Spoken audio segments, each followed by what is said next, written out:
According to the Cloudflare CEO, AI is killing the business model of the web. Okay, so what's the backstory with this one? Because I think we have so many threads that are related to this. So let's give some context. There's no real backstory. It was more so an article on Search Engine Land. I think that was quoting him, and he's pretty much just saying that AI is killing, the model that we're familiar with. And I don't know if AI is actually killing the typical web-based business model, but I would say that technology, not just AI. Actually, I would go back. Let's not even say technology. I would say platforms are killing the traditional business model of the web. Because if you look at all the platform providers out there, whether it's Facebook or Instagram or TikTok or LinkedIn, everyone's goal these days is to keep people on platform. I think it was YouTube last year that had $24 million in US commerce sales on their platform. 28 Was it? You said million Yeah, 24 or 28 million, something like that. users? No, dollars of transactions. Okay. In platform commerce. They're not really focusing on Okay, it, got it. right? You mean it's new, it's nascent. Yeah, yeah. Yes. You look at Instagram, TikTok, of course, they have much more.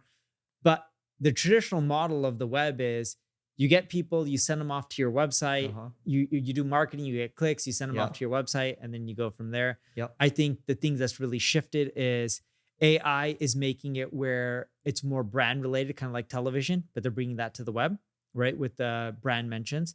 And I think the second one, and the second one's bigger than the first one, is platforms are trying to keep people on their own platform all the time for every single thing.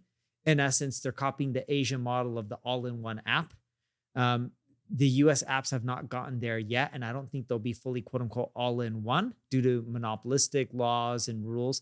But I do believe, Facebook is added commerce there. Why won't they? And you can collect leads on Facebook. Why can't you talk to someone from a company through their WhatsApp application integrated within Instagram? And now all of a sudden you're talking to corporations, you're hiring them and you're communicating. You start cutting out tools like the Slacks, the Teams, and they start building all this stuff within platform. So the other thing too is agents are ultimately going to be making a lot of decisions. So for example, if you want to code an app from scratch, let's say you use Replit or something, ultimately you and I don't want to figure out where am I going to host this? How am I going to deploy this? What am I going to use X, Y, and Z? So the agents are going to be making that call. And so I don't know how that's going to look. Maybe there's agents marketing to agents, but there's going to need to be something there that makes the decisions for you. And we've kind of talked about this already, but we believe that website traffic is going to continue to decline over time. Not saying you should abandon your website right now. I think you should still have a website no matter what. But it is changing. I mean, just earlier this week, I was just talking to just multiple different meetings. I met with my YPO forum, so let's just call that a CEO group, right? And I think yesterday I was FaceTiming with one of my friends who and he's like, "Yeah, I haven't used Google this week." And then earlier when I was talking to that CEO group, most people they tend to be defaulting to the LLMs more, right? Now that being said, I was at a co-working place yesterday and I saw like an older dude, with Google pulling up, and I saw his behavior. I'm like, it's just, but behavior's evolving over time. And then this actually brings us over to the fact that Apple said first time ever in 22 years that SEO traffic, more specifically Google traffic on Safari, has dropped for the first time in 22 years. They've seen Google traffic drop in 22 years. Correct. First time ever in 22 years. But according to Datos, more people are starting to use Google. And if you look at the numbers Google has released, Google has 13-ish, or let's use annual. They went from, or actually let's use daily. They went from 8-ish billion searches a day, 8.5 to around 13.6 to 13.7 billion searches a day. I believe it. I think I don't think they're going to be as dominant as they once were. That's what I believe. I agree with that. And when I say, and I think we're saying the same thing when it comes to dominance, we're not saying Google's declining. We're saying that people are using multiple platforms to get the answer. Yeah, I think I just, maybe you can speak from your back. I think you have said that you still continue to use Google quite a bit. For me, I'm defaulting a lot more. I mean, if you look at my home screen, I've had it like this for a while, but my home screen does have Claude on the left side, which I actually never open. But the one I open the most right now is ChatGPT. Because it's getting better. I think it's doing a better job, at least for me, in terms of searching things and finding solutions for me. And there's just, I don't know, it just keeps getting better and better. So I'm getting, like, humans are lazy. We want things done for us. Yes. The big thing that I'm seeing right now is forget how you use Google and traditional search. If you look at your patterns right now for search, they're drastically different than 2 years ago. For sure. And I think that's a big thing that no one talks about because everyone's like, Google's dying. The data we're seeing, if you even look at their earnings and their ad revenue, they're not dying. Like their numbers are actually going up and to the right. But the thing that is dying for Google is they're not getting the new type of searches that people are typing in on, let's say, Chat GPT as frequently as uh, Google would hope that they would adapt to Google search, right? If you're typing in specific questions related to sleep or whatnot, or trying to get research done, your search queries aren't 2, 3 word questions or keywords. They're whole sentences, and some of them maybe 20, 30 words. A lot of people are not typing in those queries into Google. That's where they're missing the boat. Yeah, I actually have this graph over here, so we'll pull this up. But this is just from SimilarWeb. This is April 2025 versus March of 2025. So you can see the blue over here. The only one that's gone up month on month, 13% is ChatGPT, obviously, right? But everyone else down here is declining. So Google down 3.18%, YouTube's down 2.13%, Facebook down 3.5%. So anyway, that's not to say ChatGPT is going to be the big winner. Long term, I don't even have a prediction for that. I just think that these things happen slowly and then all of a sudden. They're saying Facebook and Instagram's traffic and TikTok is all down. Correct. Yeah, Wikipedia is down 6%. Reddit's down 3.77%. It's an interesting stat. The only problem I have with that, because we look at a lot of SimilarWeb data and we find that, and it's not just SimilarWeb, whether SimilarWeb, SEMrush, Ubersuggest, Ahrefs, a lot of their traffic estimations are just off, and they're off substantially. Because we have so many people that authenticated with Google Analytics. A lot of times we see ChatGPT, we see SimilarWeb showing traffic declines when we're actually seeing traffic increases. The big thing for me is I look at earnings calls, because earnings calls end up revealing data from the corporation because these are publicly traded companies. I don't know for certain if Google's traffic is dying or not, but their revenue is going up and the number of people performing searches are going up. That could be the people who are searching more, but they're getting drop-offs. But my hypothesis is if they're getting more daily searches, in theory, their traffic is going up. I do think ChatGPT is growing faster from a percentage-wise, though, when it comes to traffic. So this is interesting. This is what you just touched upon. So in-platform clicks over here, this is the green line is Google. So it's moving up, right? This person that put this picture, his name's Tylen Enberger. So he said, query growth is likely happening because Google is making users click on more in-platform links. So increasing pages per visit for Google.com is an indicator that users are spending more clicks within Google's search results, since most search interactions like paging, refining searches, or clicking images change a URL, but keep visitors on Google's domain.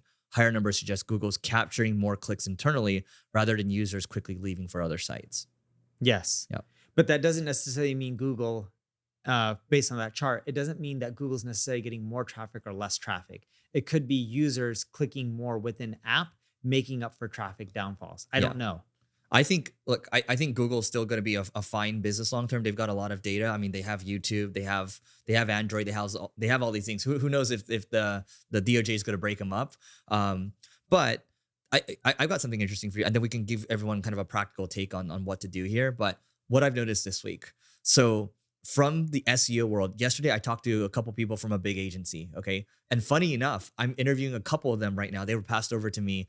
These are SEO directors at these. I was like, how come all of you are looking to leave this agency right now? They're all from the same company.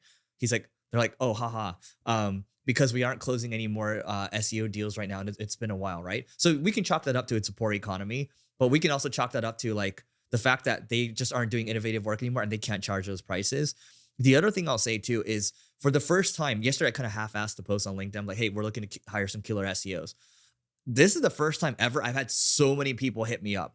I've had people hit me up from like these well-known companies. I'm just like, why are all these people hitting me up? I'm like, oh, the job market's a little shaky for SEOs right now. And there was a company that actually poached one of our SEOs recently.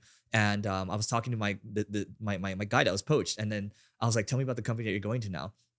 And it is, let's just call it a very boring services company. I'm like, what do you think they're going to have you do there? You're going to be optimizing for traditional SEO, and they're scared that they're losing all their traffic right now, and you're going to have to fix that. And I'm like, you should take the job because all you've known is single grain. I want you to spread your wings. You're going to learn, right? And maybe you end up starting your own thing afterwards, or maybe you come back to us like, I don't know, but I think you should take it, right? And just to see what else is out there. And he's going to do that. But there are desperate poaching attempts happening. And on the other side, there's so many, first time ever, I've seen so many SEOs desperate to find like another home because I think they see the floor is very shaky. Yes. But when I look at search in general, again, I like looking at data. In 2022, Google's revenue grew to $282 billion. It was a 9.7% increase over the previous year, 2021. When you look at 2023, Google's revenue increased to $307 billion. It was an 8.68% increase in revenue. You look at 2024, Google's revenue increased to $350 billion with a 13.87% growth rate. So they're actually starting to increase in growth rate again. And it just goes to show, yes, a lot of things are shaky in digital marketing, but these platforms are doing better than before. It's just that the attention is getting spread to multiple platforms instead of just one platform. But the data is clearly showing that none of this is dying anytime soon. Are you familiar with the Innovator's Dilemma?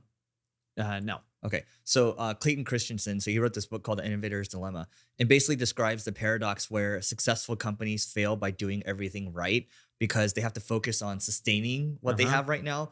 And they have to almost ignore disruptive innovations because it screws up their business model because they had this cash printing monopoly, right? Yeah. Let's call it what it is. And I think it's a great business. Then it's like, because they have to decide what to trade off on, they could potentially miss the next wave, right? So you think about Kodak, they ignored digital photography. Blockbuster dismissed Netflix, right? Or Nokia missed the smartphone shift. Microsoft missed mobile, right? And they kind of got into a little trouble there, right? The point is, Google is in that innovator's dilemma right now. The good thing is they've got a lot of data. I mean, Gemini is a great model. They've got a lot of great products, YouTube and all that. So I think they might try to ride the wave where once they see it really start to switch, maybe that's when they turn it on. But I still think that's a long ways away. But I do think we're starting to see the cracks in the model. And Yes. I think they have enough smart people. They have a lot of smart people at the company to help them figure out maybe how to land a plane here. But I don't think search just dies overnight, which is, I mean, people like to blow this stuff up. So They do. I think search is going to change, and it already has changed. It's a question of who will be the leader. And I don't think one person is going to be the leader anymore. I think search is going to turn to social media or be very similar to it. or it's the search everywhere optimization thing. Yeah, but if you look at social media, Facebook is no longer the dominant player. I understand Meta as a company definitely is, but Facebook, YouTube, Instagram, TikTok, LinkedIn, X, they all are pretty popular. And in certain segments, some are more popular than others. Like I would say there's more political information on X that I see left and right than I would on other platforms. That could just be user behavior. But in general, I do believe people on X are more vocal about politics than some of the other platforms out there. Now, if you look at search, Google has been the leader for a very, very long time, and they've controlled the majority of the market share when it comes to traditional search. But now people are searching on social media because if you're looking for a handbag, a lot of times people just want to see inspirational images of who has the latest handbag on Instagram and which celebrities are wearing them because a lot of people copy these celebrities. That's not really traditional search, although traditional search has deals like Google has deals with TikTok, so they're pulling in information. They own YouTube, of course, so they can pull that in. But I think the same thing's going to happen with search, in which it's going to be you use Google for, call it 10 or 20 different use cases, use ChatGPT for 3 main use cases, and then the list goes on and on where you're like, oh, I'm going to use Perplexity for this and that. And next thing you know, it's like social media where you have 7 or 8 platforms and they specialize in different things. Dude, I'm going to cancel my Perplexity right now. You just reminded me. I never use it and I pay $20 a month for this thing. Dude, that adds up. That's $240 a year. It's too much, dude. It's too much money, man. But I think this is a net positive because in my mind, when marketing gets harder, it's more of an opportunity for people that adapt or people who adapt. And so if you're willing to adapt, you're willing to learn. And this is what this podcast has always been about. We've been doing this for 7-8 years now. And the thing that this podcast forces us to do is to stay up to date. And it forces, like in business, not even just marketing, in business, you've got to be a relentless learner. And the one knock I have on the traditional SEO industry is that they complain instead of trying to get better, instead of trying to adapt. This forces them into that. And I'm glad it forces them into that. Yeah. And one other note is when you're adapting, you got to really look at the data. Like when Eric and I go to events and we ask people who uses Facebook, majority of the room doesn't raise their hands for Facebook. You agree with this, Mhm. right? I experience that at most conferences. But if I look at Facebook stock, I understand they have WhatsApp, which doesn't really make them that much revenue. It really is mainly Instagram and Facebook. I don't think Oculus generates them much revenue either. But in 2022, their growth declined 1.12%. They're at 116 billion in revenue. In 2023, 134 billion in revenue with 15% growth. In 2024, 164 billion in revenue with 21% growth. Even though people are saying like, oh, Facebook is dying, the numbers and the revenue is showing that it's not dying. It's still being used and they're making a killing from this cash cow. So just because certain people have opinions on what they think is what's working or what's not working, the data in most cases will tell you the true story. Yep. Well, I'll tell you what. I just canceled my Perplexity account. So That's awesome. yeah. Here's another thing. I'm just like we had a demo from this demo request from this company. It's like, oh, can we not do the demo and then can you just send us the deck instead and send us the pricing? And I was just like, sorry, we don't do that. So you have to sometimes just put your foot down when people try to do this and they try to change the thing on you. Why won't you do that? Because one, this guy seems like a tire kicker. He works for a big company, but then we couldn't find any information on him, right? Is his email address at that big company? It's a company in Mexico. I'm just looking at it right now, but They don't use LinkedIn a lot in Mexico, as a FYI. they don't. Yes. But when they start to ask for all these things up front, I'm just like, oh, you're just trying to change a lot of this stuff at the beginning. It's like, this is how it's going to be working with you. Versus when you talk to like, a couple companies signed recently, they just follow the process and they're just very easy about it. We just like, it's going to be easier going in the beginning, and we're only doing a limited amount of pilots right now. So that's not to say we won't entertain these in the future, but generally right now, we just don't want to deal with people like this who try to change too many things in the beginning. Even if he's trying to change some things in the beginning, if you really believe he works for that corporation because he has that company email address, and he's not working for a competitor, you're better off just sending him the deck and the pricing, because what's the worst that's going to happen? We don't have a deck. Oh, you don't have a deck. Okay, now I understand. Exactly. Yeah. If you had a deck, I'm assuming you would have sent it. Yeah. It's like, that's 2 seconds, but now I'm just like, I'll come back to you. I agree with you because you have enough leads Yeah. to go focus on the ones that fit the framework that you're selling right now. Yep. But eventually have AI help you create a deck. Correct. And that's something we can talk about too. All right. Where do you want to go next here? Let's see. We already talked about search. Oh, one quick note. This is the power of a brand. When Apple, they said on air, or they were quoted, it was by someone named last name Q. Apple said AI will replace traditional search, and Google stock sunk 7%. I thought it went down 8%. 7% was what it ended up at. Oh, what is it? At least that's what the CNBC article reported. When I saw a candle going negative, it was like a negative candle. So it was like negative 9%. And people probably ended up buying it and started propping it back up. I still think it's like, would I bet on it long term? Not, but I think it's a great business right now. But it's not. This is not financial advice, guys. This is just me thinking about this. By the way, remember when we're in Miami? You're about to. I finished my talk already. This is in between your talk and my talk, and we recorded using a DJI Osmo. We also used Noah's second one. That one was really good. We got a lot of positive comments. One of the comments was like, "This is the content you guys should create," and the other one was like, "This is like a real conversation with two smart people," because we just riffed for 80. Oh, there was no topics. No, we riffed for 80 minutes, and you didn't have an iPad. I didn't have one. I still pulled out my phone a little bit just to look at the topics. But they really enjoyed it. And then when I watched it, before I knew it, 40 minutes was done. I was just kind of watching it to see how I'd feel about it. But it was like, those types of natural conversations is what people really enjoy. So we stop just creating these ideas and just go? No, I think the ideas are still good, but I like the classic stuff where it's like, hey, why you're shifting your marketing strategy to free over content creation, which you should go on. And then we can talk about what I learned from these conference ratings that made me happy, but also enraged me. Yeah. So I'll bust out some stats because I love numbers, and you know that. We have an exit pop-up on our Uber Suggest landing page. All right. The exit pop-up, it takes you to a quiz. And the quiz specifically says, it's I think a 7-part quiz, or it's actually want more SEO traffic. That's a headline. Answer 5 quick questions. They'll give you a 7-week action plan showing you exactly what you need to do to get more traffic. We generate leads from it. So if you go to neilpatel.com/Uber Suggest, which gets a lot of type in traffic and traffic directly from Google that's branded. People go to the exit pop-up, a certain percentage of them.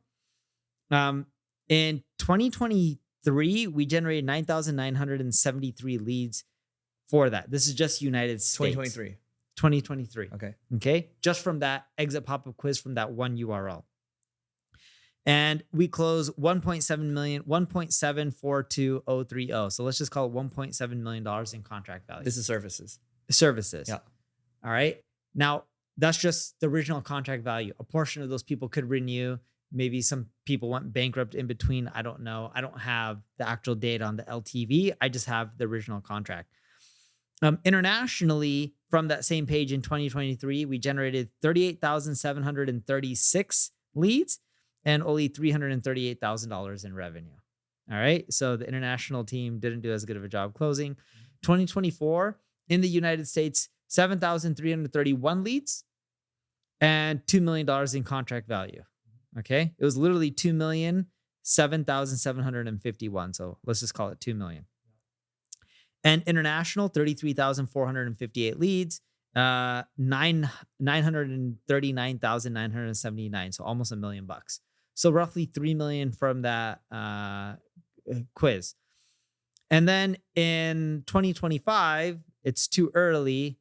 2,231, call it 400,000, 394,000 in the United States, 172,000 internationally. Keep in mind, it's early in the year. It's also a worse economy. This is a really bad economy recently.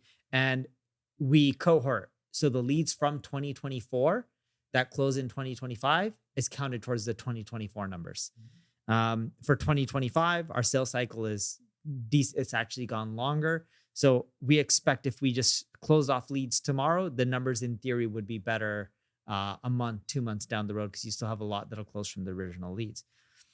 So I was telling my team, I was like, how many people, if I just look at answer the public, forget Uber Suggest, just answer the public, because would you agree the audience is very similar? They're both keyword research tools. Yep. I was like, how many users go through there in the United States on a weekly basis? And they're like, users without registration or users with registration? I was like, with registration. They're like, we average 18 to 20,000 per month. I mean, no, per week, sorry, 18 to 20,000 per week. And out of the 18 to 20,000, roughly 16% of them are United States.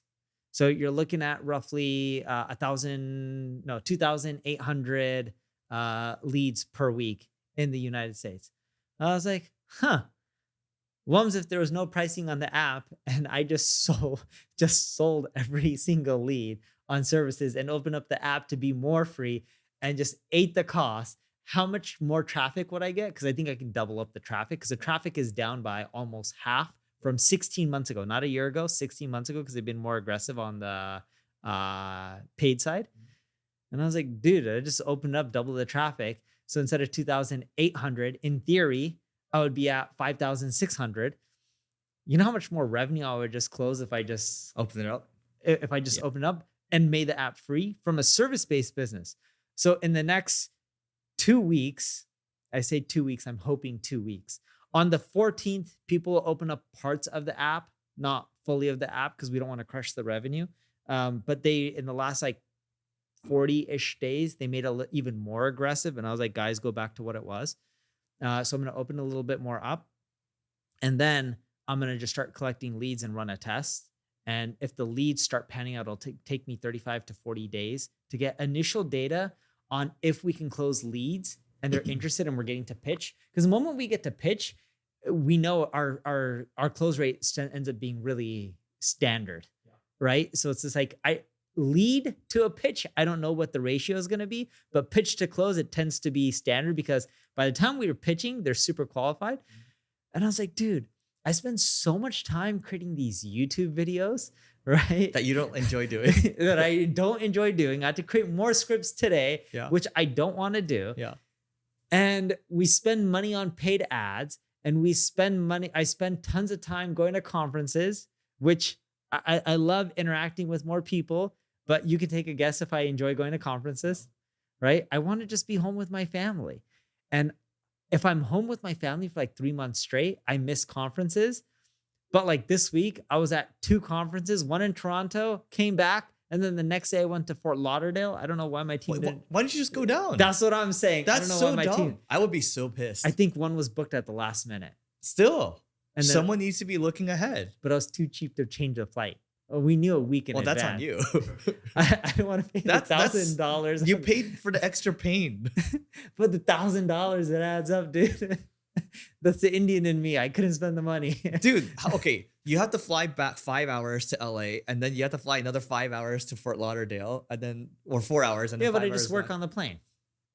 And I didn't pay for either of the plane tickets. So if I changed it, it would have been my expense. Well, you know what? It's still good to retain the cheapness.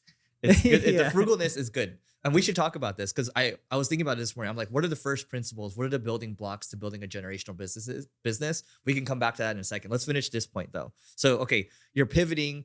You have a little bit of innovator's dilemma too. You don't want to sacrifice all of that revenue. So you gotta Sacrifice it on Answer the Public before Uber says, because it's a much smaller business unit for me. smart. So what does that funnel look like when they're coming in? Like, what are you offering them like in that 7-step funnel or whatever that is?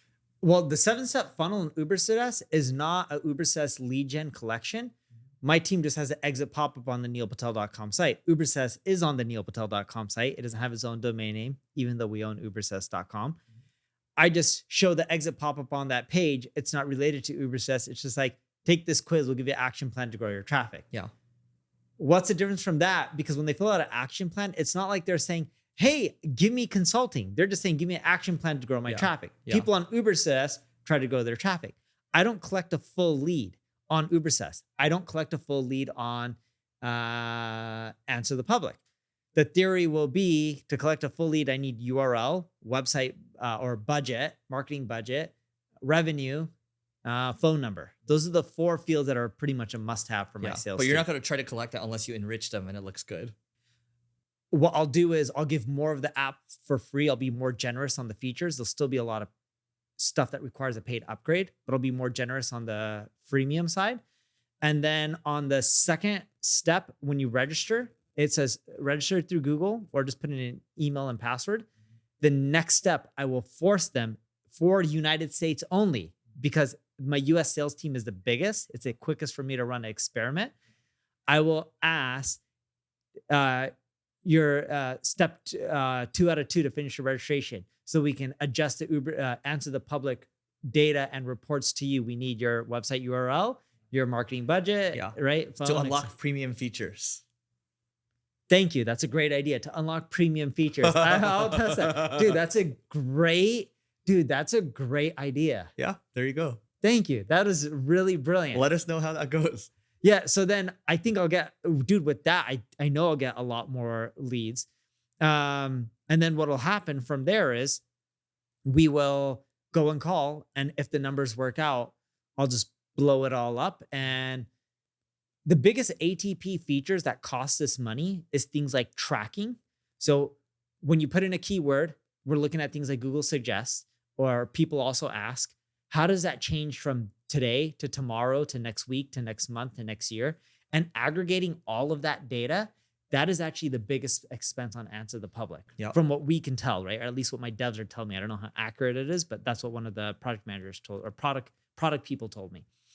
That kind of stuff, I would still charge for the premium features, and that's what a lot of people pay for. But I love your idea of fill out the rest of your registration to get more information. Yeah. And then what I'll do is, if that works, I'll do more of that and less of traveling. Yeah.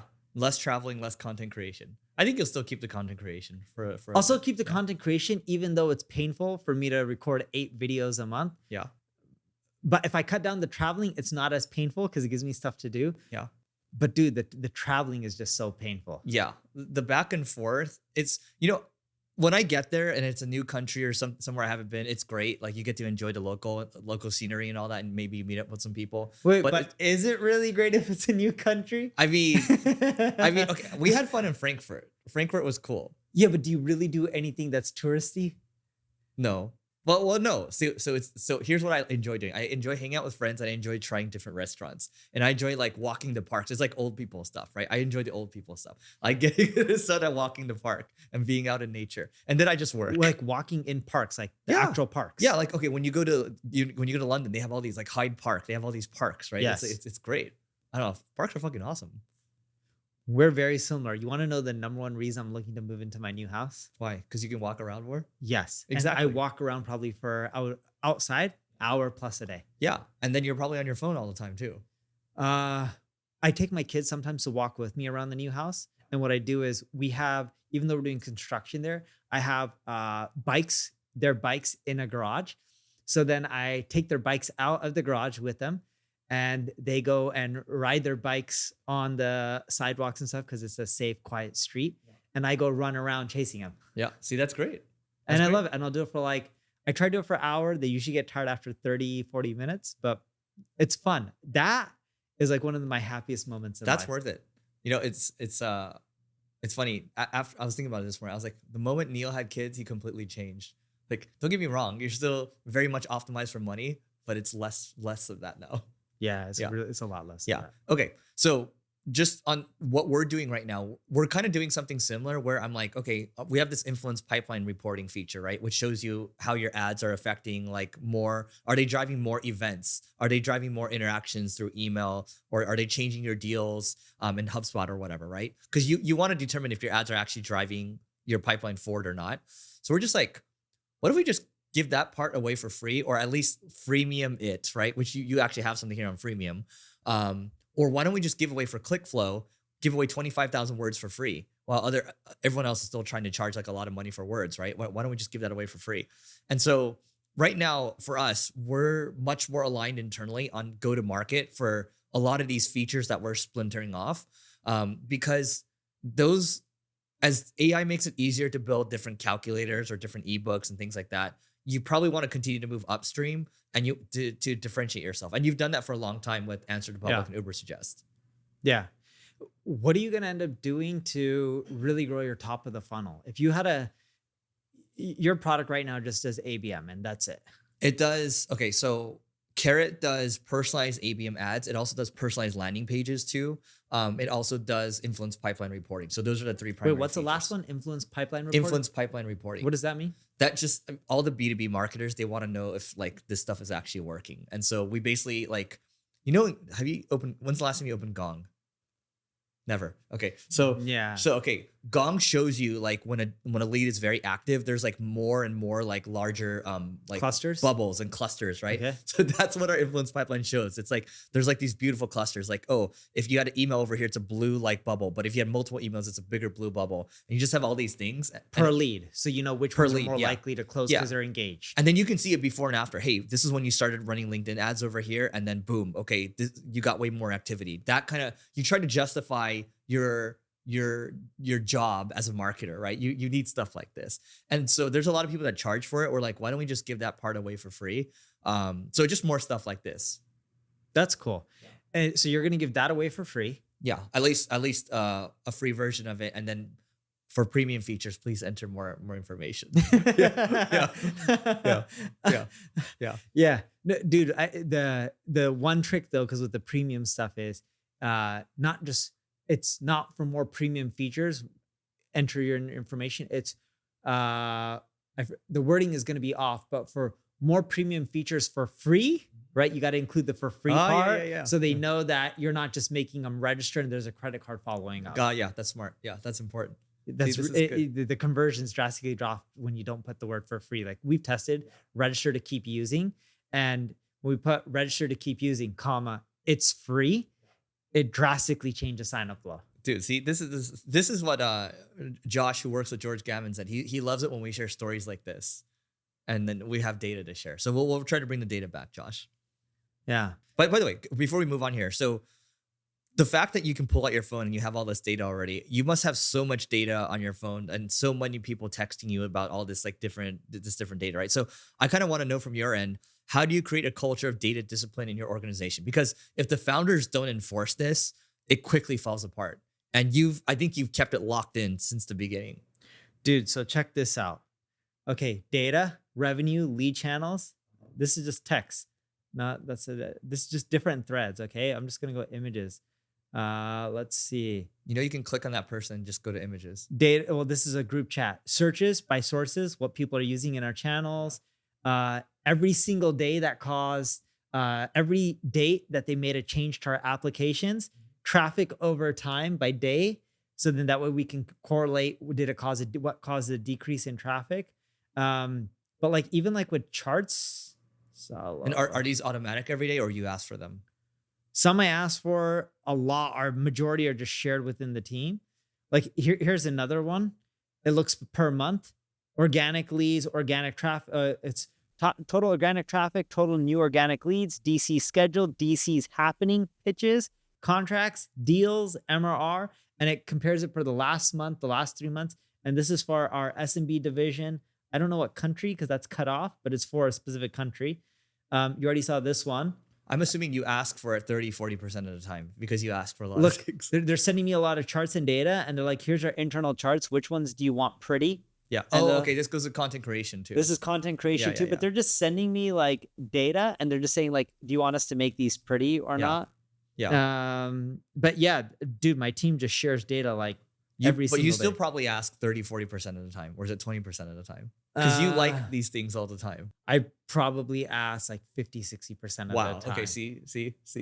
My team is sharing data constantly, but the problem with data is marketing teams love just giving data dumps. Like, look at all this cool stuff.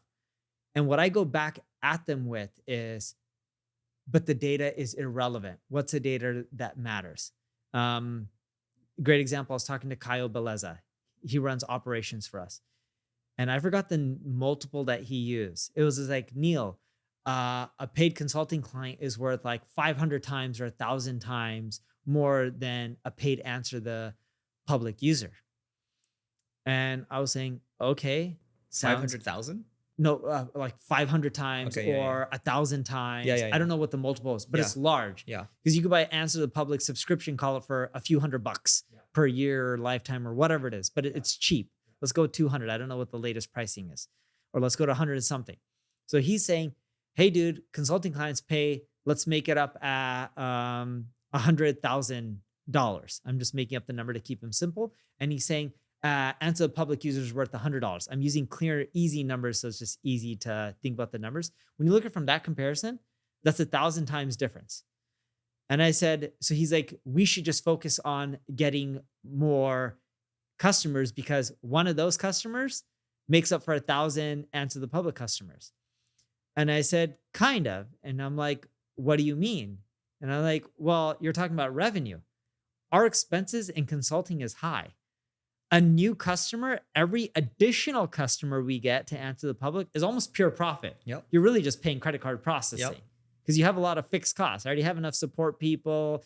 Technology helps reduce support costs. Only need so many engineers, only paying for data so many times. Yeah, your gross margin gets better. Exactly. Yeah. I'm like, every consulting client I get, it doesn't. So he's like showing me this data. He's like, dude, this is why we just need more consulting clients. And I was like, the numbers don't make sense, or when you're looking at data that's skewed. So I told him, hey, dude, you're looking at data in the wrong way. And my team sends me tons of data like that. And I'm like, that's with a really skewed lens. It's also easier for me to sell something for $100 a year than it is to sell something for $100,000 a year. There's a big difference. So my team sends data like that instead of data like, hey, we made these changes and our traffic went down or our traffic went up. Like the traffic drop that I showed you, these are from brand queries. It's specifically for people typing in our name. This has nothing to do with algorithms. So I said, brand queries are going down, which means you made changes to the product to keep causing the usage to drop. When you look at the graph over time, it's a steadily decline, but there's cliffs.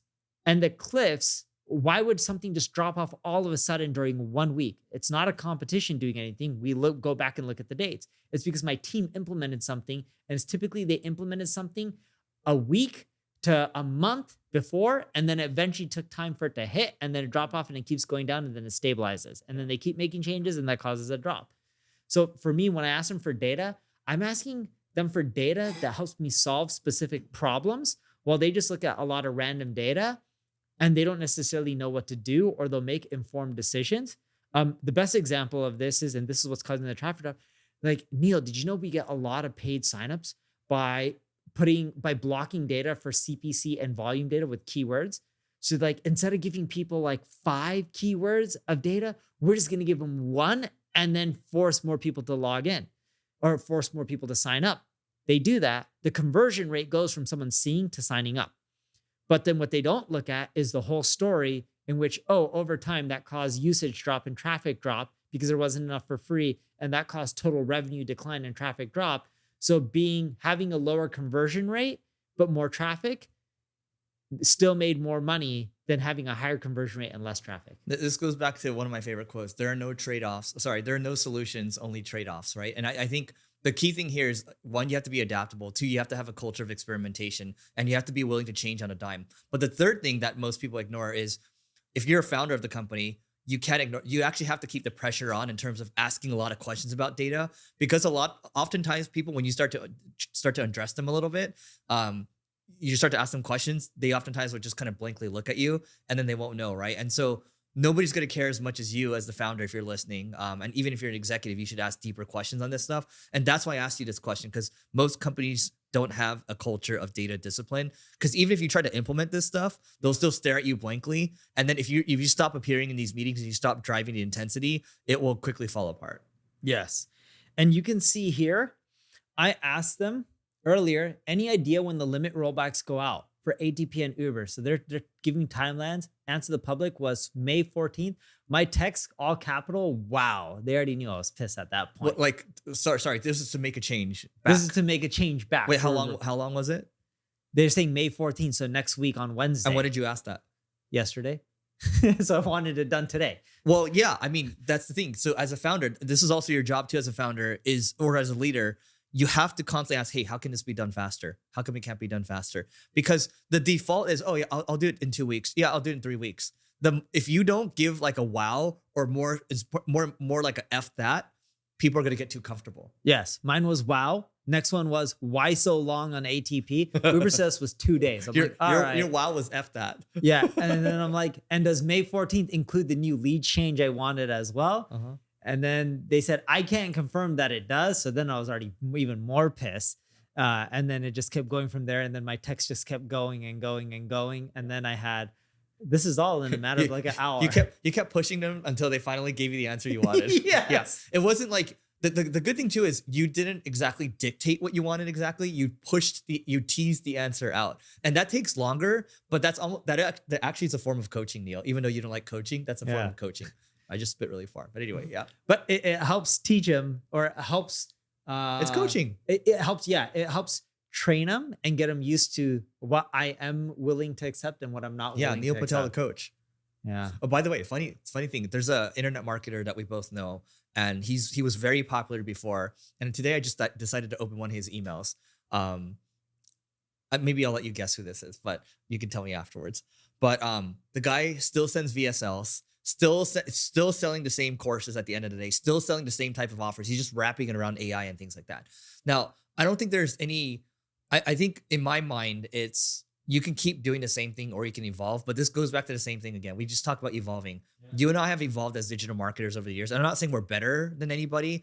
I'm just saying that if you want to go far, because everyone has these big demands of themselves, you're going to have to adapt. Otherwise, you end up doing the same thing. And then those people end up complaining about how everyone is supposedly surpassing them, right? Can I ask you a question before I guess? Yeah. Did this person own a conference before? Maybe. This person started a marketing agency with another influencer. You can guess where this person lives. Try that. Florida or Texas. The influencer is in Florida. The influencer is in Florida. The other person's in Guess. Texas, California. Yes. I know him well. Yeah. I don't know who it is. I'll tell you after. Am I following him on Instagram? Probably not. I don't think so. You don't follow many people on Instagram. 100 and something maybe? You might follow them. But my point of saying this is, again, we've seen the same, the reason why info marketers get a bad rap is because they sell a promise that they can't fulfill. Wait, the influencer's in Florida. Yeah. The influencer that he partnered with. It's a girl. No. The influencer is a girl. No, guy.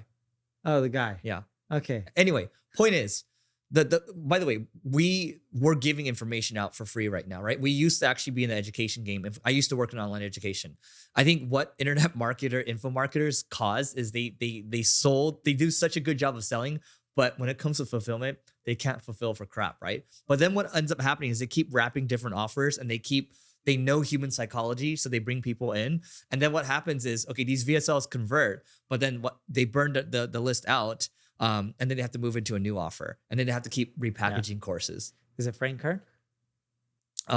Well, I have to tell you afterwards. I can't. We're not doing names, remember? Okay. So yeah. You said I could guess. I'm guessing. You can guess. I'll tell you after. So you won't confirm it's Frank Kern. I can't confirm or deny because He has some of the best can't give copy you I've names. ever seen when it comes to Frank's an selling. amazing copywriter. Do you remember the best sales video I ever saw in the marketing industry was his, and it was him comparing a Rolls Royce with a BMW, I believe it was. And he pulls out of his garage. I don't know which car he pulled out first, but one was a Rolls Royce and then another one was a BMW. And I believe those are the two cars. And he's comparing them. And he's like, you want to know the difference? And he's breaking down. And he's like, did you know that they're owned by the same company? And he's talking about the little things that made a difference and what you're paying for, like a logo or something like that. But yeah, the model worked out really well. One of his best converting videos. One of the first videos when I was learning internet marketing was from Frank Kern. So anyway, but we're not doing any names for this one. That's what I'll say. By the way, you have this, before we move on from this one, did you want to touch upon why freemium doesn't work as well anymore?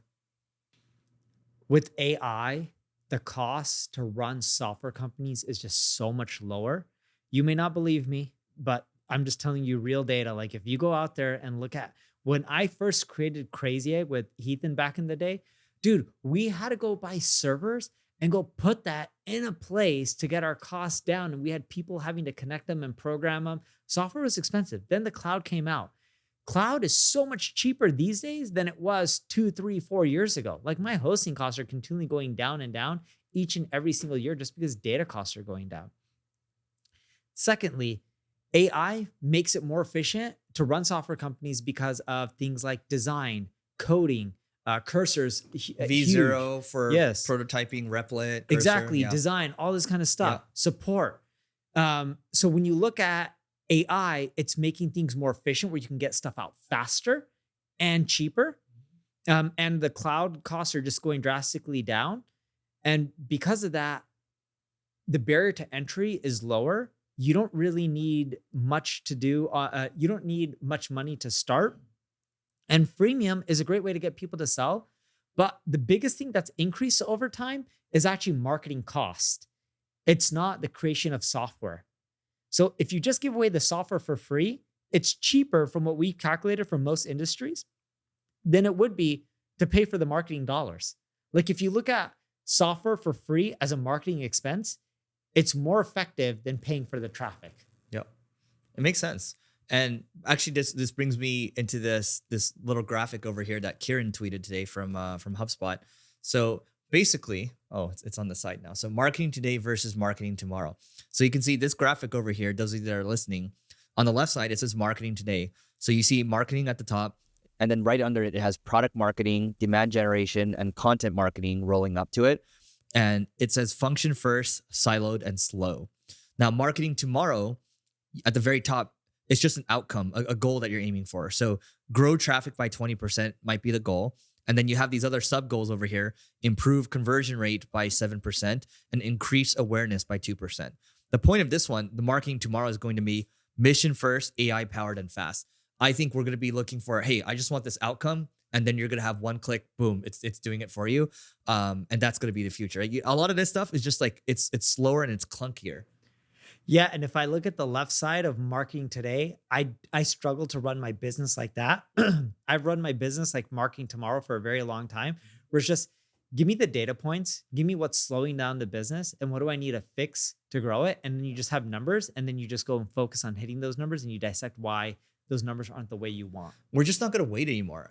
I think if you're a leader, executive founder, whatever, you're just not going to wait. Your tolerance is even lower now for slowness. And if someone says, oh, I'm going to make a PRD, which is a product requirements document, I'm just like, why don't you just prototype it?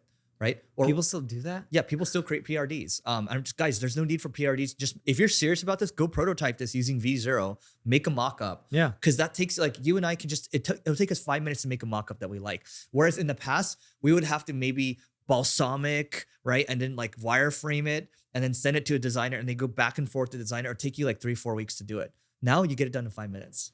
So I had one of my team members sit next to me and we were prototyping when I was in Brazil Web Summit.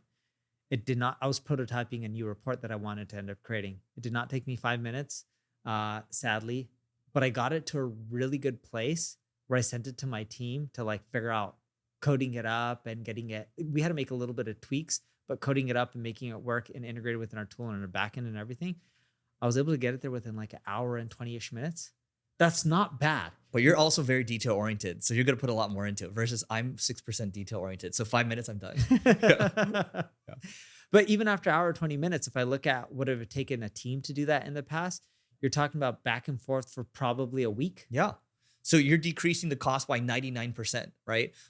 So sorry, not the cost, the time to get it, the time to value is a lot faster now. Also the cost is a lot cheaper now. When you think about blog posts, 25,000 words for free. That's kind of an insane offer. Agencies are charging like 5-10 grand for that, right? But now it's like, oh, just okay, that's the leading offer now. So a lot of this stuff is going to be deflated. Well, the easiest way to look at it is what I just told you I'm able to do within an hour and 20 minutes. When I said a week, you're talking about 40 hours of team time. And it was just me and one person doing it. Well, technically, if it would have taken a week, it would have just been one person as well. But still, 40 hours versus an hour and 20, that's a big difference. Well, and let's say you're billing, I'm just making numbers up right now. Let's say your billable time is $250 an hour for your team across the team, right? So let's just call that 10 grand, right? And you can make up whatever numbers you want, but this stuff is good. And actually, let's say to get it done in an hour and 20, I spent $500. Yep. Or actually two people, yeah, let's call it 500 because I had to pay for the tool. So 95% savings. Yeah, it's an amazing deal. Let me give you some examples here. You'll actually like this. I think this will entertain you, but I don't think you'll do this.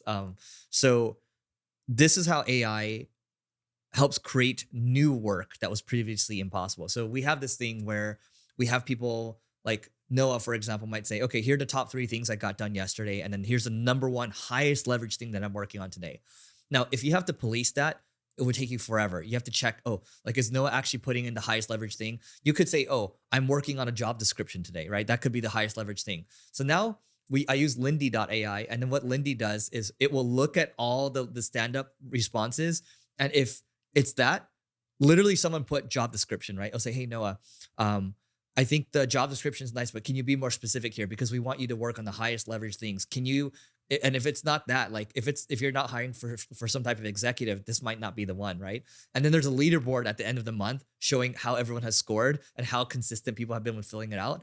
But my point of saying this is that this is new work that was previously not feasible to do because it was previously impossible because it's too much work. Nobody has the time to do this and it was too costly. But now, even if you look at Flexport, they're a logistics company. They have an AI call all of their truckers and say, hey, this gig is now available now, or in a region, say, this gig is available. Do you want to take it? So I think AI is going to be creating a lot more new work that was previously impossible while making a lot of the work that we were doing previously a lot cheaper too. Yep. No, dude, I'm with you. You can do more. You can do stuff that you weren't even able to do in the past, and you can do it all cheaper and faster. Yep. Did you see that anti-Elon ad? No. Okay, so this ad over here, I'm going to show you real quick. Those of you that can't see it on the screen, we'll probably pull it up on the That's a tank versus that's a tank Tesla. versus Tesla.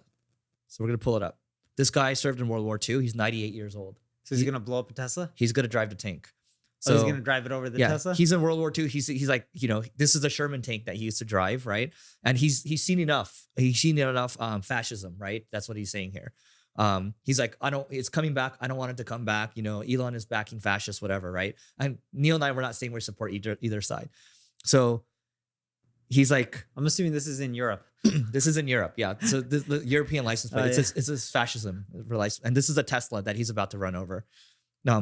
We've crushed fascism before, and we will crush it again. So that's what he's saying, right? So let's go, shall we? So he's pulling it up. Oh yeah, it's crushing the car. The tank is riding over to Tesla right now. Now, The tank must be extremely heavy. the tank is heavy. Here's the thing though. The Tesla does pretty well. That's the thing. The Tesla actually holds up. It does. It doesn't get fully crushed. It doesn't get fully crushed by a super heavy tank, right? So this is not a smart thing for them to advertise. And then look at the very end. It'll say it made by whatever. So this is actually a positive ad for Tesla. But at the very end of this, check out what it says. You can read it out. It's coming up. The ad's gonna backfire on them. I think some people will get enjoyment out of it, but a lot of people will be like, "Wow, Tesla's a really strong car." Yeah. So led by donkeys. That's the company. So Led by donkeys. it says led this. by donkeys created it. Yeah. So that's not a smart name either. No, So you made an ad. I thought they were making fun of no. Elon No, or someone. but like whoever, like you guys are kind of saying that you guys made this ad, and it kind of proves that you guys are donkeys for doing this. And so not all these things are smart at the end of the day. It's an anti-Elon stunt that turned into an accidental ad that shows that Tesla's a pretty good car. So, all dude, right. that's crazy. Yeah, you pick one. Oh, does being transparent really help in marketing? Okay, where did that come from? I was at an event called Seller Summit in Fort Lauderdale, e-commerce event. Was that done by Steve Chu? Uh-huh. Oh, that's so funny. Yeah. I did the very first one. Oh, This cool. was a long time ago. Yeah. So Steve's here this weekend, by the way. Oh, is he? Yeah. Great guy. Yeah. So I met someone there. He stopped me before I went on stage to speak. And he said, Neil, I'm really disappointed with your agency. And I'm like, who are you working with? What team? What department? Because we got like 1,000 Oh, he's a plus, client. 1,000 plus people, or he was a past client, right? So I was just like, all right. And we typically do enterprise work. He was in this new program called Level Up. I don't know how much it was. Call it $1,000 a month, where we just help out startups, just get things off the ground. And I was very transparent with him. I'm like, there's only so much we can do for $1,000. And he's just like, he got it. And I was like, if I gave you the people I put on an enterprise account, a big global 1,000 company, I'm like, I would lose my shirt. Really, I would be just losing my shirt. So I was like, what was your problem? So he tells me some of his problems. I was like, cool. So I introduced him to someone on my team, the president of that division. I said, make sure you refund his last month's worth of money. And then on stage, right before I went on stage, I said, when are you free next week for a call? He's like, with who? I'm like, me. He's just like, what are we going to do? I'm like, you're going to give me your website URL.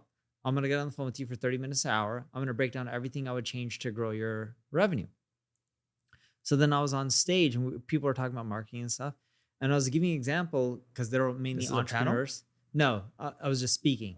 But I was giving an example during my speech in marketing that not everything goes the way you want. And in business, because most of these people are entrepreneurs, you got to adapt and you got to take your licks and you got to improve based on data. Because on one of my slides, I was talking about reviews. And this was an example of like a real life review. Now, no one in the audience knew that he gave me this feedback other than Steve. Steve may have felt bad. I didn't care. I was happy that he brought this to my attention. And I use him as examples on stage. I'm like, look, reviews are important. I'm like, I was talking to this guy named Charles. Charles is the one who gave me the complaint. I'm getting on the phone with him for an hour next week. And I'm like, how much did you pay Charles? I'm like, around $1,000. And he's like, yeah. And I was like, guys, do you think it's worth my time to go on the phone with Charles for an hour to break down everything he needs to do to grow his business? He wasn't happy with my company. And I'm like, we have some amazing people who are extremely satisfied. You're never going to have 100% satisfaction rate at scale. It's just impossible. And what he ended up telling me, he was happy at the end that I'm doing this. People are like, no, it's not worth my time. And I said, it is worth my time. The reason it's worth my time is, one, Charles is now much more likely to evangelize my company. 2, I'm righting a wrong.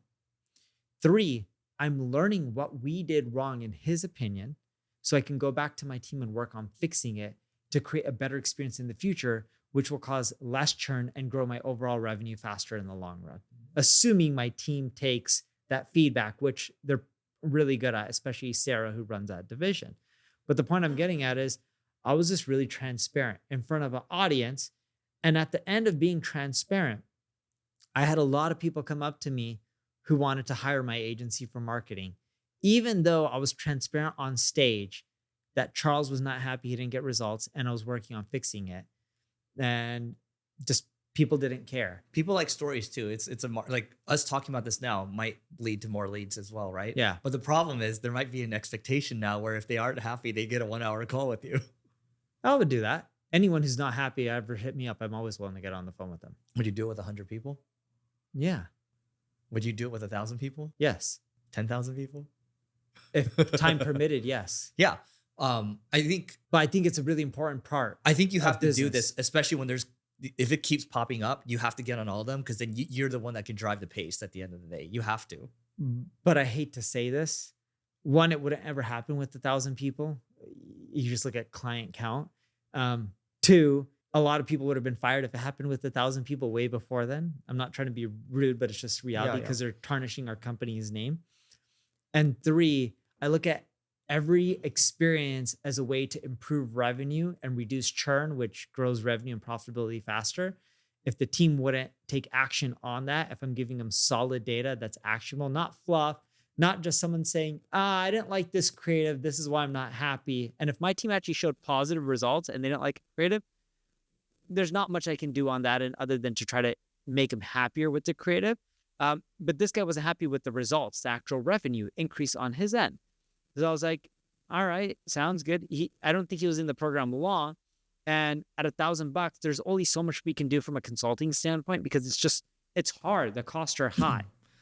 But for me, the way I look at it as every interaction helps me make my product better, which is how you build a big company. Yeah.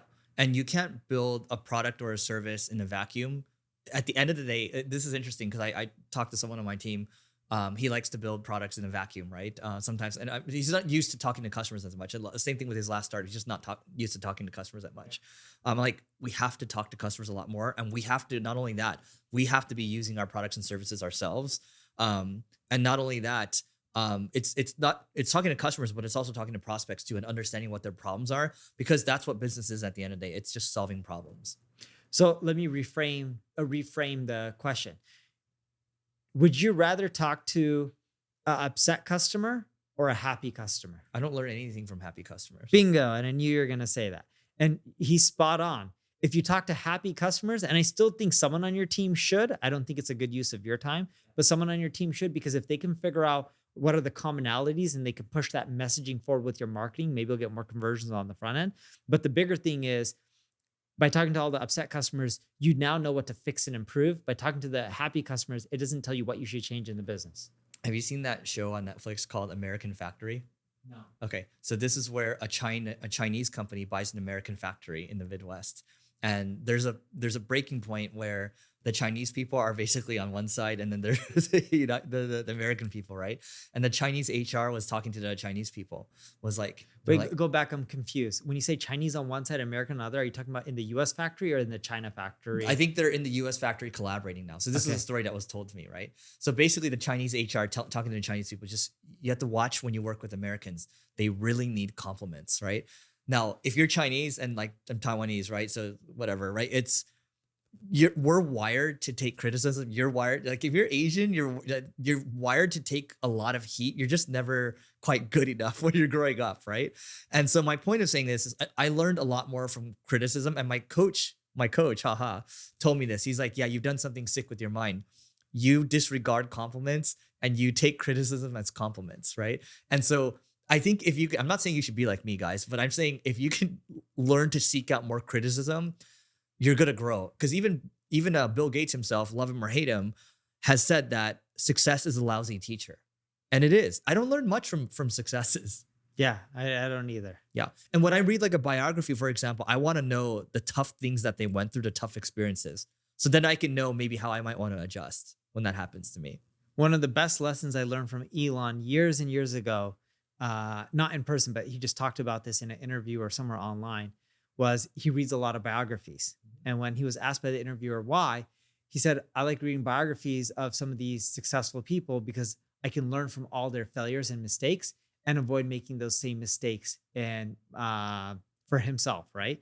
And because if you look at technology, it's changed over time, but business strategy and concepts and principles, they've actually stayed very similar. Human psychology doesn't really change. Yes. Yeah. So learning over time from like the Rockefellers and people like that, it can help you figure out what mistakes to avoid going forward in the future. Have you listened to the Founders podcast?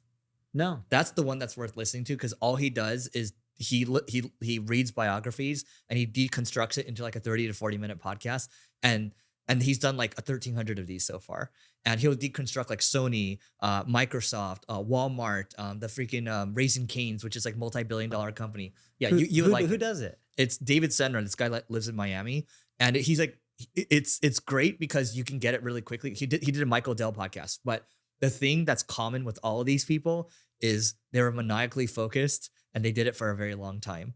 And that actually brings me to my next topic over here. I think we should kind of go back and forth here. These are the first principles of building a generational business, or the building blocks. People like to say first principles. That gets a little confusing to me. I just like to say the building blocks, right? So let me start off first and we can go back and forth here. So if we're talking about building a multi-billion-dollar company like a Walmart or something like that for the long term, or like Hermes or something, the very first thing that I think needs to happen is you have to build an exceptional team. And that gets said so much, but when you look at the teams like Renaissance Technologies, for example, their team, everyone's like expert mathematician, right? This was like an investment firm. He passed away, right? I'm not sure if he passed away or not. Yeah. But, What's his name? oh, I think you're right. I think you're right. He did pass away. But point is, that's one of the first principles of building a generational business. Jim Simmons. Yeah, he passed away. It was sad. All right, you go. All right. What's another one? I would say the next one is if you want generational business, you got to go after a big TAM. There's only so much money to be made from things like best man speeches. Reason it comes top of mind because someone tried selling me a best man speech business a long time ago. And now it would exist today with AI. But you got to pick a big TAM. You use Walmart as an example. Walmart sells food. They sell clothing. They sell stuff that you need. AI may disrupt the food industry, but AI is not going to disrupt the fact that you as a human still need food in your body and you need to get it from somewhere. So you need to go after a big TAM. If you don't go after a big TAM, I think you're just not going to do well. And actually, the third one related to that, you can either sell something cheap to a lot of people, or you can sell something really expensive to fewer people. When we talk about TAM, we are talking about more of it from a revenue standpoint. Yeah. The fourth one would be you have to have a culture of willing to kill your own baby, not real baby, but your business. If you're not willing to kill the business by innovating, you're eventually going to get disrupted by someone else and they're going to crush you. Just like Facebook crushed MySpace. And MySpace should have been where Facebook is today, but that's not the case. You need to really be willing to kill off your business. If you kill off your business by doing something that's more innovative, you'll keep surviving in the long haul. Now, this is the next one is, when I look at all these biographies or all these founders that I've studied, they are all extremely frugal when it comes to their business. They watch their costs like a hawk. Neil's a great example of this. He's pulling up his Amex statements all the time. He's looking at every little thing. You have to do that in your business because nobody's going to care as much, because at the end of the day, the cost structure is the thing. Yeah. The other thing, if you want to build a generational business, you got to think slow and steady. Too many entrepreneurs want everything right now. The Bill Gates quote, right? Everyone underestimates, or people underestimate what they can do in a year. I mean, people overestimate what they can do in a year, but they underestimate what they can do in 5 or 10 years. But you need to go slow and steady. A great example of this is we've been doing acquisitions at NP Digital. I want to make sure the business is solid in a bad economy. I'm not going to go buy 5 companies this year, even though financially I could, because then I may struggle next year when things go bad and I don't have enough dry powder. So you got to be patient, and you got to make sure that you're doing the right things for long-term growth.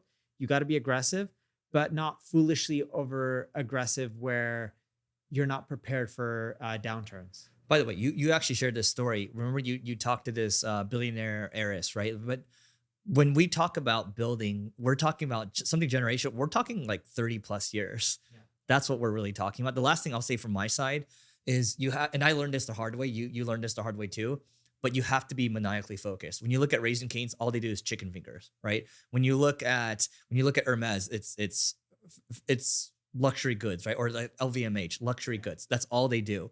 You look at Costco, what is it at the end of the day? It's buying in bulk at discounts, right? So they're all known for one thing. It's really hard to do one thing really well for a very long time. That's why most people don't do it. Yeah, they don't have they're not willing to just keep going. I would say a lot of people don't do it long enough because they're also not passionate. But if I had to go with the last one, when it comes to building a generational business, is you got to figure out how to retain customers. Too many businesses focus on continually getting new customers. Big businesses are built from the same customers spending over and over again. They're not built by focusing purely on retaining or going after new customers. It is much more expensive.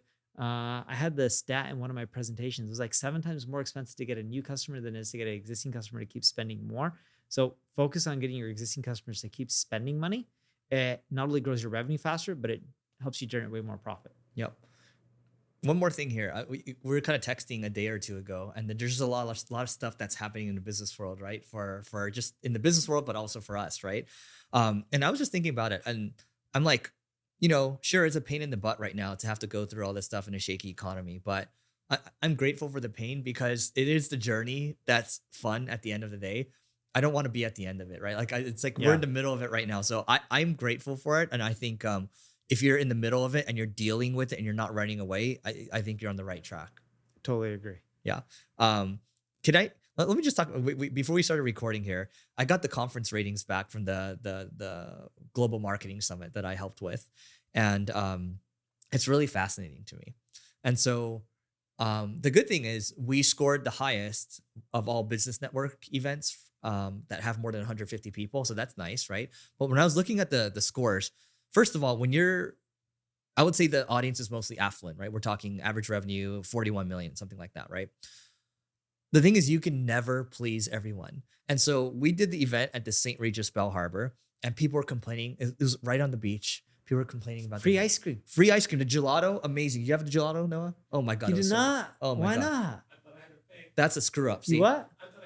Oh my God. Or you would have got it if it was free, right? You knew, oh man, So- I got it 3 times. So we picked the hotel that had free gelato. It was an amazing place, the amazing, beautiful spot, right?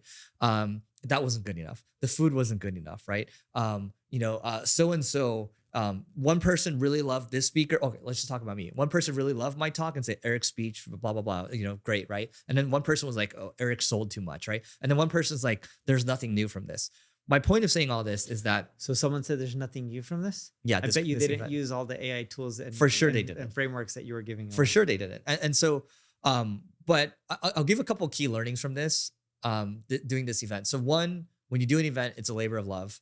And 2, I would say that I've used a couple of teams in the past. I would say that I was grateful for the team that helped me this time, but there's also consistency things. So like Noah came and helped, right? Noah knows how I work, how I think about this.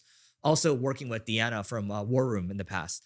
Oh, she helped with that? She didn't. Oh. But had she helped, I'm just saying that a lot of the issues that we had wouldn't have been issues. And so, for example, we had some AV issues, right? We had some issues with, for example, I never walked through and looked at the screen. Like, I think we should have had a bigger screen showing the speaker and showing that, like, you know what I mean? These are a lot of things that you expect to just be done. So this comes back to, if you're going to do anything, not even just the event, you want to have consistency. And when you don't have consistency, it makes it hard to get anything done. But also you can't please everybody. And also, if you're going to do an event, forget about the ratings. Do what works for you at the end of the day. Because had I done this for ratings, I think I would have tried to please everybody. But I'm deeper in my career now, and I've done a couple of these where I'm just like, yeah, I'm going to do it my way, and do what's right. And I will say one more thing too. If you're going to help volunteer where you don't get paid for something like this, it actually compounds, because now I'm going to be helping with the Global Business Summit. So I'm grateful for this event. And now it's like the Global Business Summit is going to be 1,500 people, right? So those are a couple of learnings that I had. Cool. Here, this will be fun. Why our YouTube channels are finally starting to grow ... again. Well, one of the main reasons is YouTube changed the way they count views on shorts. So they're all inflated. Huh? You didn't know that? How are they counting the views on shorts now? What's Your going on? views are double on shorts. Yeah, I noticed that we're getting more views on our shorts for both. Yeah, Love that and has nothing to Marcus. do with our content. It has everything to do with the way YouTube is tracking data. How are they counting it now? I'm They're unaware counting of it to be this. more generous and inflated. Well, good. Well, I'm more so talking about the long form though. My long form is going up in traffic and views because I'm creating long form. I wasn't ever publishing long form for like over a year. Yep. Same for me too. I would say the thing that's helping for both of us right now is you and I are both spending more time on the outline. So I copied what you did. So Maya from my team will come up with 6 ideas that she's done research on, and I'll highlight the ones that I like. And she'll show the thumbnails. She'll show like wide tam or low tam. I'll pick 2 that I like. And then what I'll do from there is each one I'll make like a 10 to 15 minute loom saying what I want to talk about. Then she'll make that into an outline. And then we record at the same spot in Century City, Visible Audible Studios or something. Great spot. Record there. It takes me an hour to get the two long forms done. I'm assuming you're probably the same. How long is your long form? Usually I'll take 20 to 30 minutes to record each one, but then it gets cut to like 8 to 10 minutes. So if mine gets cut to 8 to 10 minutes, it takes me for 8 minutes, probably 12 minutes max, if not like 10. That's what they said about you. Usually you're pretty good. Like we both take multiple takes, but usually you're pretty good at getting it done. No, I just do one take. There's some parts where I'll reread, but if it's an 8-minute video, I'm usually recording 10 minutes worth of content, 12 max. What I'll say about my videos, I don't know about yours, but when I do record in studio now, I'm just looking at it because a couple months ago, I was only averaging like 1,000 long forms views per video, which is not much, right? Now the average is going up to like, 5,000. And then some of these I'll hit like, I have one here that I hit 97K views about a month ago. So it's going up because point is we're putting more effort into it. Do you use a teleprompter? Yeah. Okay. Yeah. But I never used a teleprompter before. Yeah, no, I'm trying to figure out how to get yours lower. Like if it's an 8-minute video, how to get it where it only takes you 12 minutes to film it. I think it's because as I start to record, I start to think about other ideas. I'm like, oh, let's go back. And so I start to add more and more to it. But yeah, that's basically it. Anything else you want to add? Because you've been doing this experiment for, call it 4 months now, 3-4 months? We've been doing it for 3-4 months. The long form videos are starting to do decent on some of the other platforms as well. We like it because it just makes the quality is high. I don't like the topics my team's coming up with. So I had to record audio notes and screen share or video notes for 8 more videos today. So I'll do that either today or tomorrow whenever I get time. But when I look at that, yeah, quality is important, but this stuff just doesn't drive the revenue as like me going and speaking at a conference with 200 people in the audience that are my ideal customer. Or like, dude, I was just texting Amazon today. Dude, what is this? You have all this millionaire and billionaire stuff now. That's what I'm saying. So, but that's going to change. That was only one script or one batch. And I told him, dude, never again. Yeah. And I remember in that studio session, they would have me record shorts as well. And I was so pissed off that I refused to record the shorts on millionaire topics. I just went home. I went home. And then the next round, I think only 2 videos were about money related stuff, but 6 were not. This next round, none of them are. They're all marketing related. But going back to what I was getting at, dude, I just generated a higher ROI speaking in a room with like 200 potential customers, or I was emailing or texting. It was actually maybe a little bit of both. Someone who works at Amazon in partnerships and someone who works at Google. And I don't know which one it was. It was either Amazon or Google. And we were talking about doing an event together. I'm like, dude, it's just so much easier to do an event at one of their offices or venues and invite a ton of people. They'll invite a ton of people. I'll speak. We'll bring in a few other speakers and just try to close revenue. You know what? I think the benefit, my hypothesis, because we have gotten a couple customers from LinkedIn that just view like a short or like a mid-form video because I'll repost it. I think that might work with thought leader ads and things like that. The other thing I'll say before we get out of here, you're publishing the long forms also to Instagram Reels too, aren't you? Yeah, I don't care. How's that going?